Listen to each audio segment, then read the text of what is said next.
Good evening. Coming at you on a Monday with our recap here on our Full Throttle podcast with doing our recap from two different racetracks this weekend. We had the trucks racing at Lime Rock, and we had the O'Reilly Series and the Cup Series down in Hampton, Atlanta, or Hampton, Georgia, just south of Atlanta at the Echopark Speedway. So didn't catch much of the truck race. Caught a little bit of highlights and stuff like that. So we'll go through that real quick here in a second. Caught a little bit of the O'Reilly Series. And then, of course, the Cup Series. If anybody was watching that, realizes that it didn't end till well after midnight last night.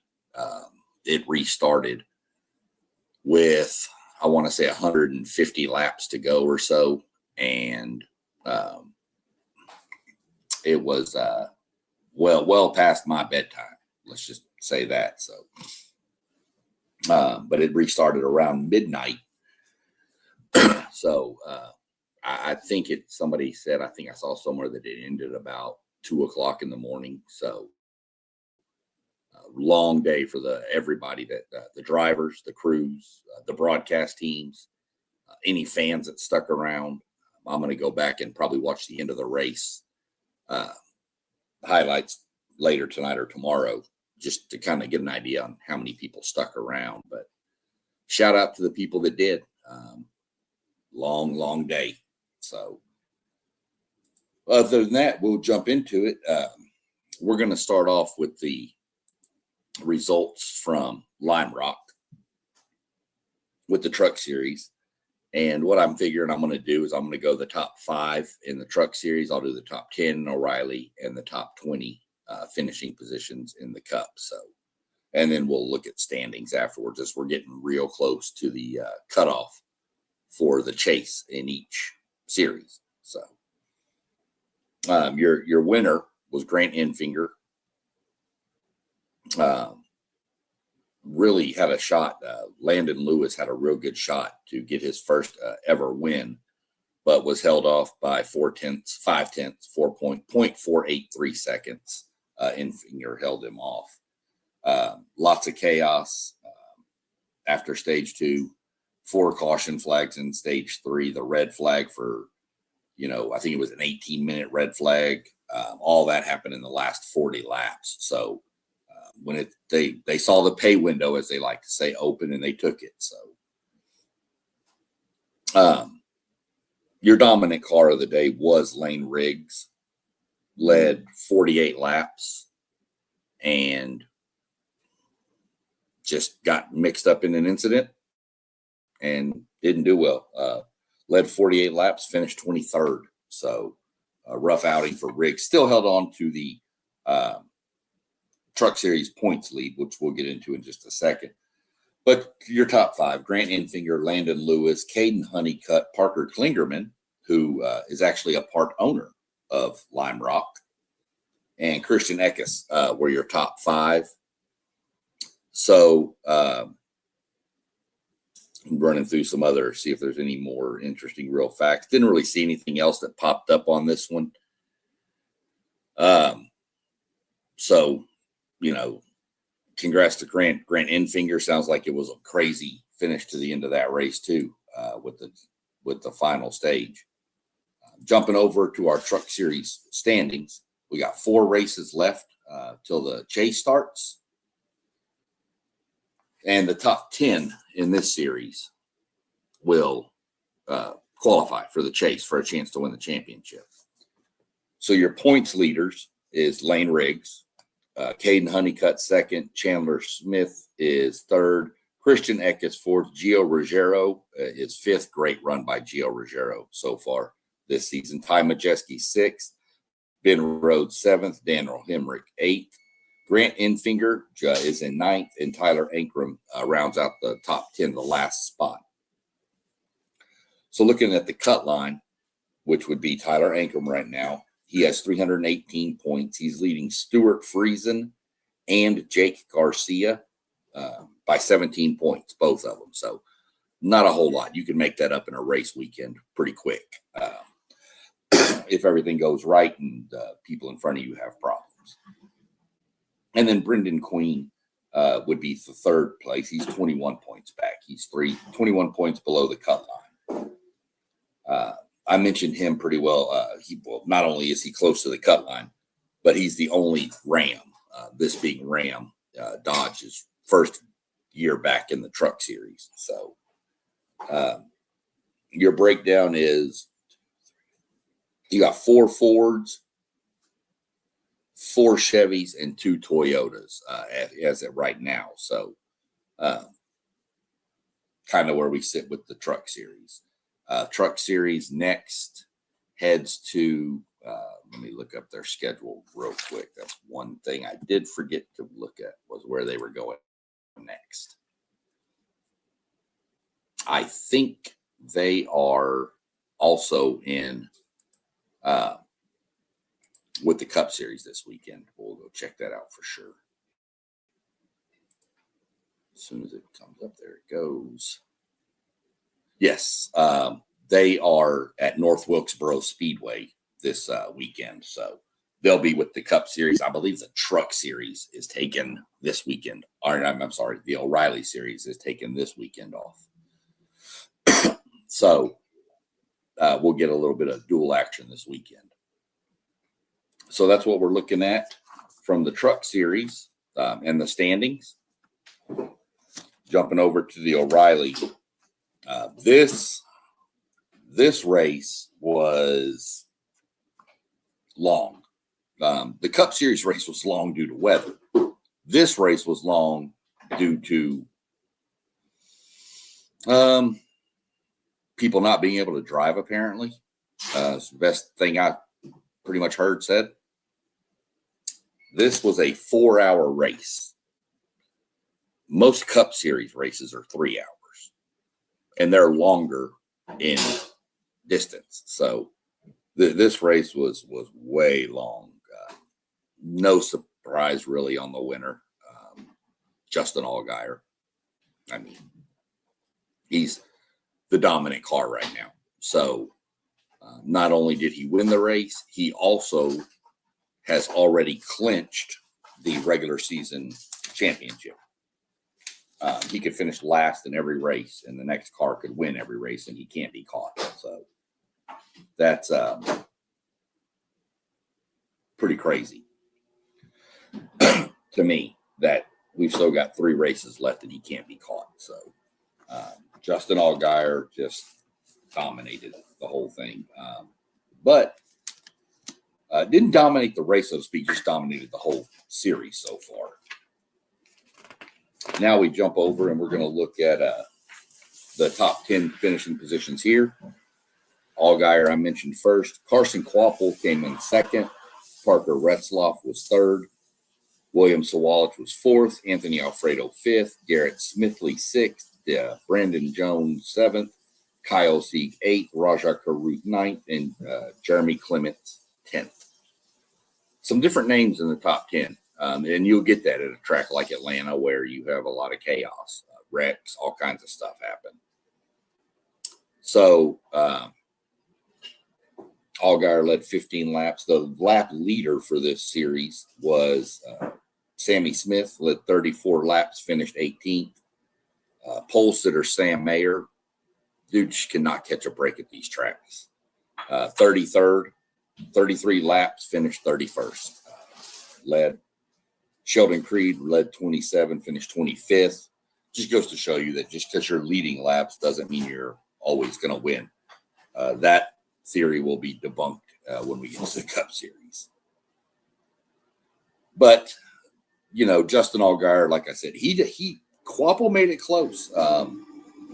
It was 0.139 seconds was the margin of victory. So a close finish, which you expect at a track like this.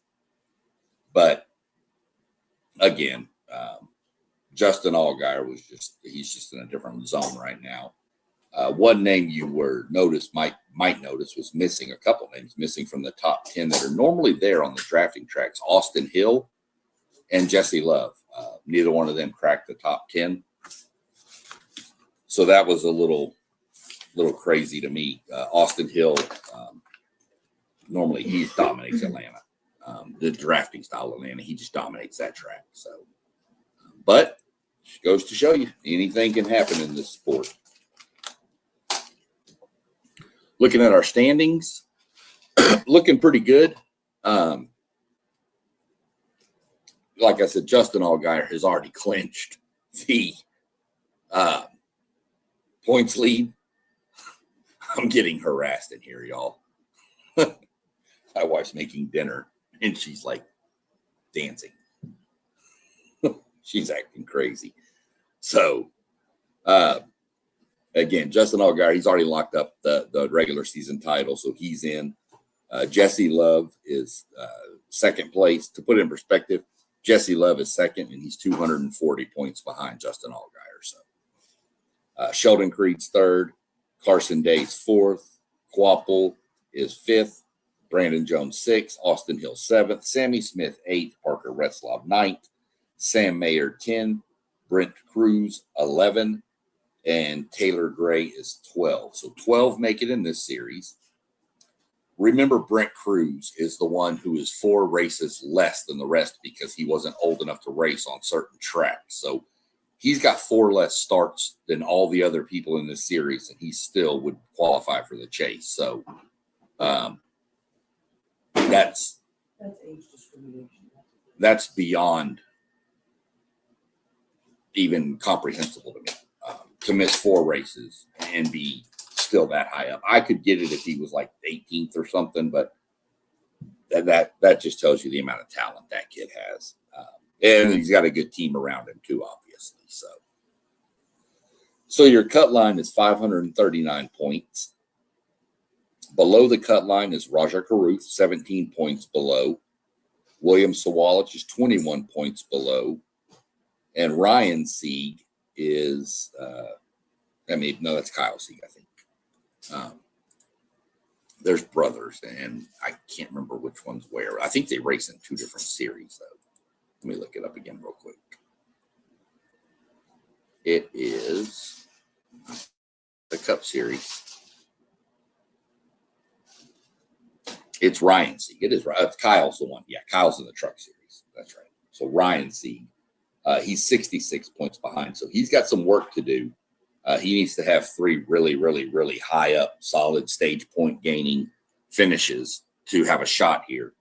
The 4th one down is Anthony Alfredo. He's pretty much eliminated, close to it. He's not eliminated yet, but he's close, 116 points behind the cut line. He would have to have super, super solid finishes and have some help in front of him. Can be done, but really going to be tough. And that's our look at the Truck Series. And then we'll jump into the big boys in the Cup Series. And like I said, this was insane. This was crazy. Started off looking like you were going to have a Team Penske runaway. Within the first 4 laps, it was Ryan Blaney, followed by Joey Logano, followed by Austin Cindric. And they just led like the first 40 laps, the 3 of them. Blaney led them all. And then Kyle Larson was able to break it up and get in front of Cindric. Then he got around Logano, kind of got shuffled, but nobody got ahead of Blaney. He might have lost the lead for a lap, but if that would be 1 lap, I think he led them all in the first stage, though. And then the story of it was Tyler Reddick. Started, I think, 32nd and drove all the way to like 2nd in the first stage, which was only 60 laps. His car was just on rails. He was flying.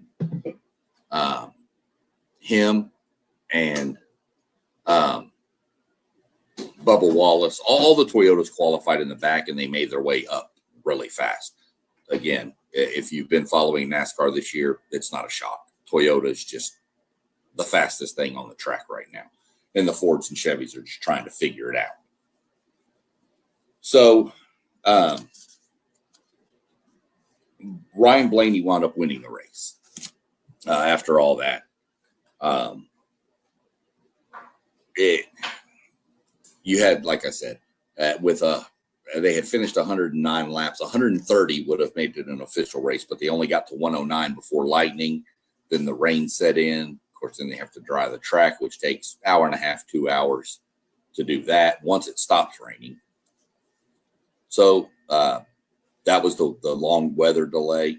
Didn't really have a lot of chaos go on in this race up until the point where I went to bed.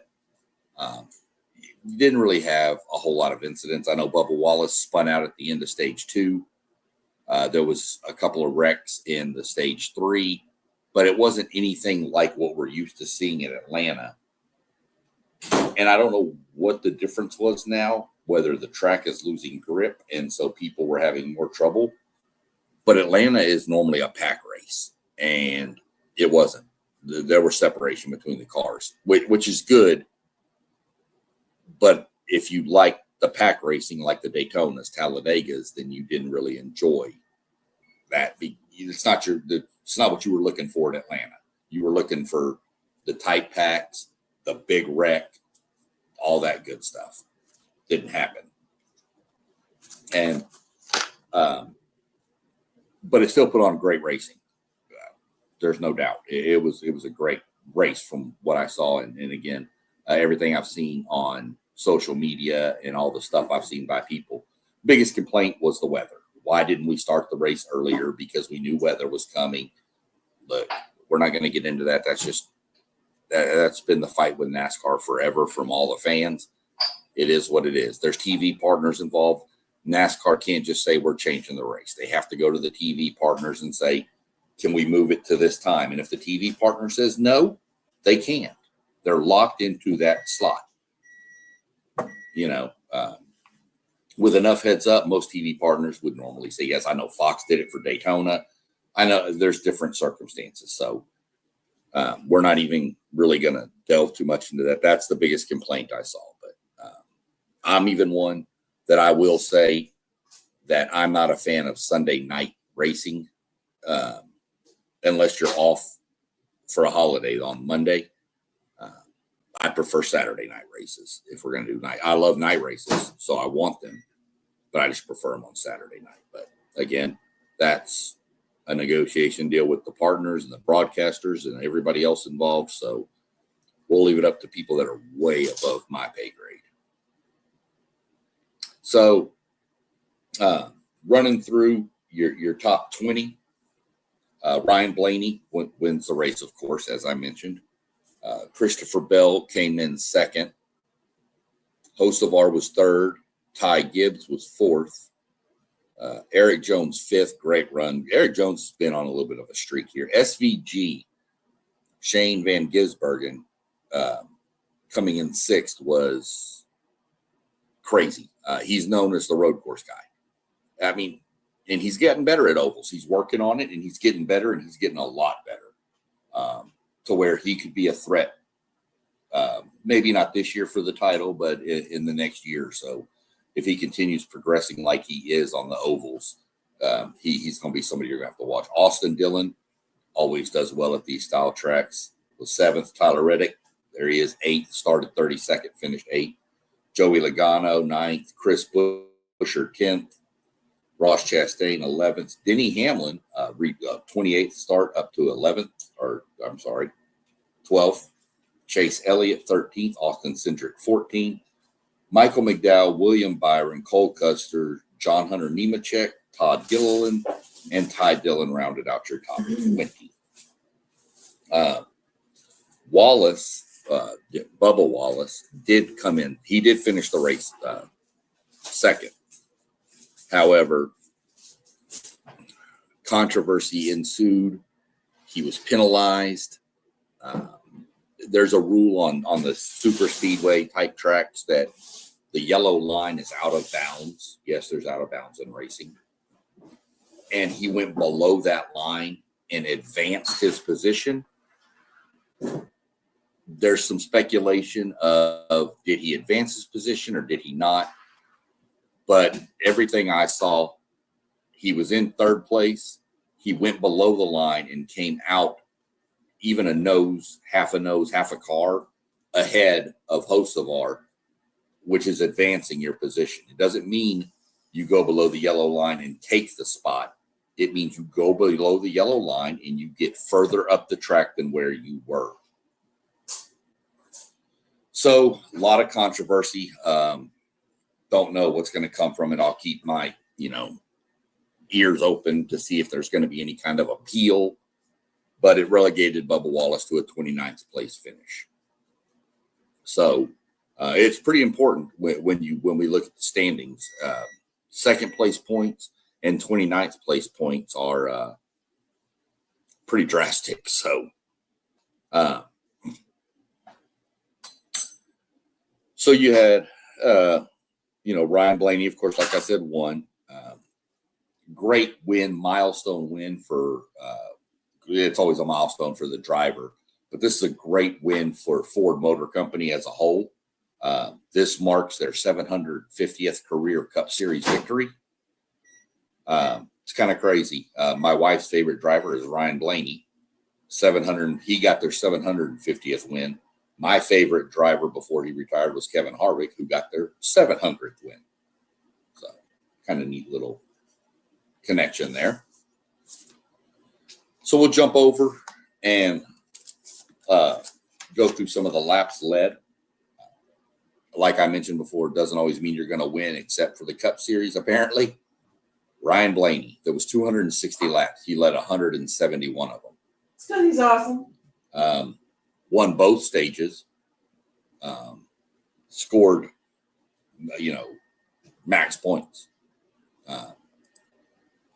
Scored 75 points in the race. Yeah, it's max points.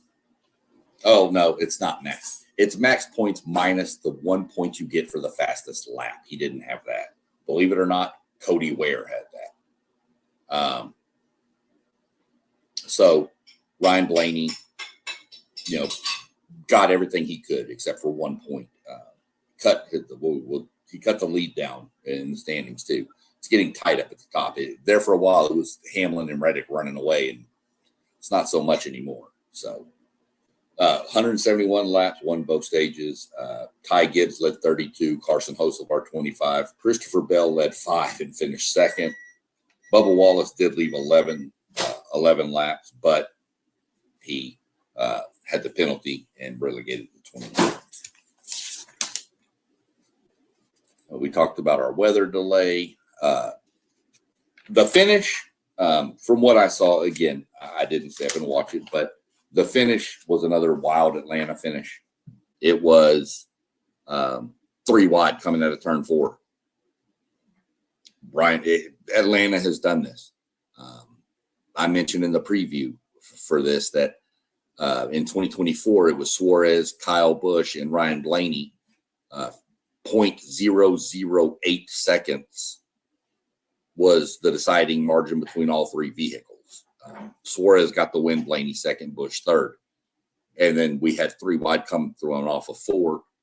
And it was a 3 wide finish for second, which went to Bubba Wallace, but ultimately penalized. So moved Christopher Bell into second. And Carson Hocevar was involved in that too. But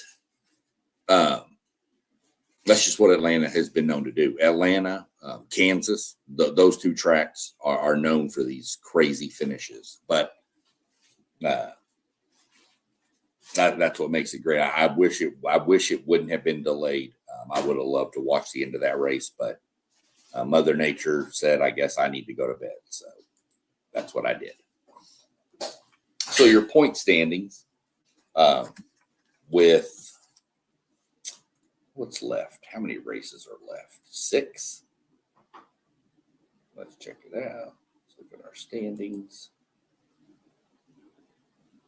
And we've got 26 races. So we've done 20. So yeah, we got 6 races left. And as of right now, Denny Hamlin and Tyler Reddick are locked into the chase, just not necessarily what position yet, but they're in. I believe if Ryan Blaney pulls another top 5 with some stage points, he should lock himself in. We'll see how it plays. The advantage for these people that do get locked in sooner is obviously you still want to run well because you don't want to fall down the list, but it gives you a little more freedom to try different things at different tracks that you may revisit in the playoff, in the chase. So that's one of the crazy options you can do. So we'll go Denny Hamlin first, Tyler Reddick second, Ryan Blaney third, which a couple of weeks ago, if not even coming into this week, Ryan Blaney was well over 100 points behind those two. He's now cut that down to 65. He took a huge chunk out of it this week. So there's still a chance Blaney can win the title, the regular season title. But, I mean, it's going to take Denny and Tyler having some struggles a little bit and Blaney just doing what he just did. So what he can. He's very capable of it. Ty Gibbs is fourth, followed by Chase Elliott, Kyle Larson, Chris Buescher, Carson Hocevar. Christopher Bell is in ninth. Chase Briscoe 10th. Daniel Suarez 11th. William Byron 12th. Bubba Wallace 13th. Austin Cindric 14th. Shane Van Gisbergen 15th. And Eric Jones in 16th. 16 drivers make the chase in the Cup Series. And your cut line, of course, would be Eric Jones with 446 points. Joey Logano is 17th, 8 points behind. Ryan Preece is 26 points behind. Brad Keselowski is 43 points behind. Ross Chastain is 45 points behind. That's the top 20.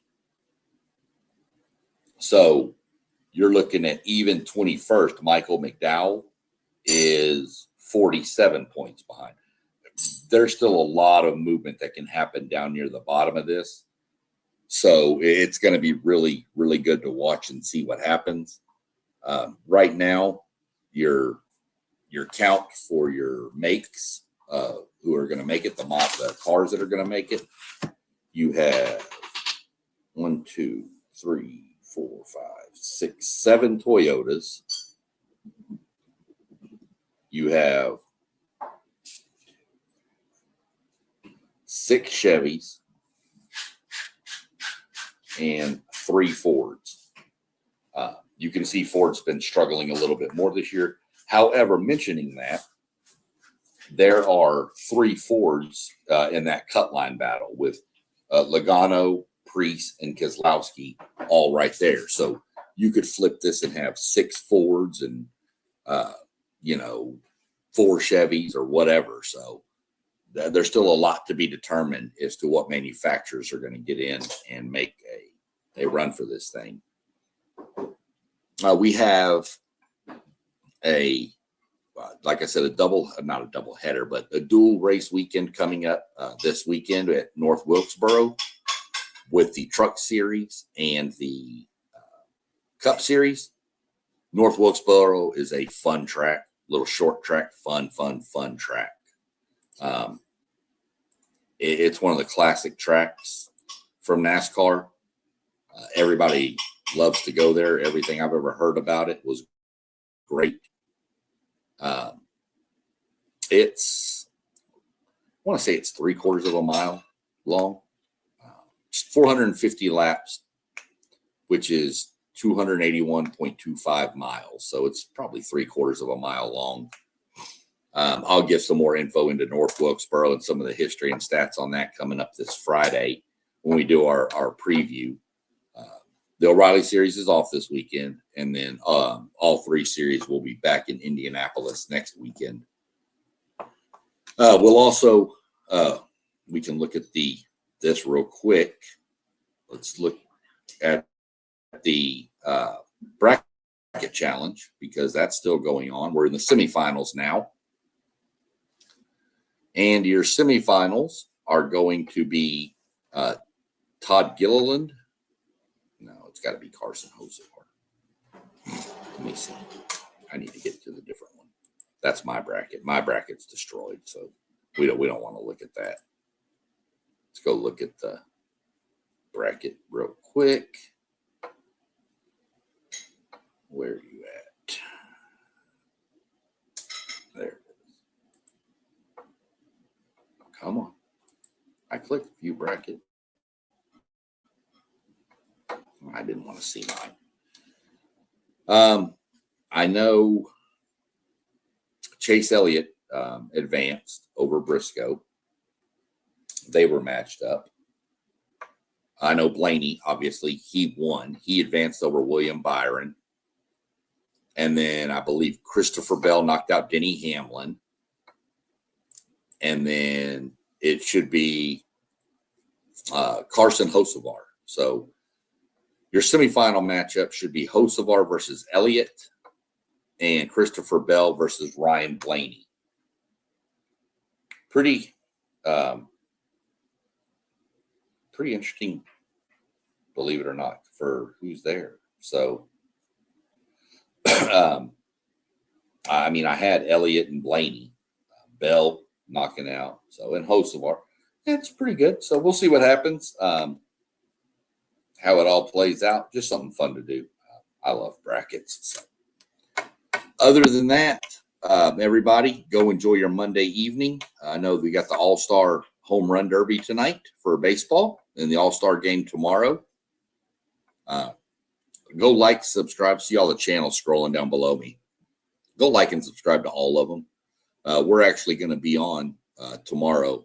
The WTP Sports Dudes will be on tomorrow, giving our college football breakdown. So tune in for that for sure. Go like, subscribe. You can find me here. You can find me on Patreon. You can find me on TikTok. Go like, subscribe, share it, hit the notification bell, and you'll know when I go live with some more of this great NASCAR content that we bring you here on the Full Throttle podcast. Other than that, have a good evening, and we will catch up next week or later this week.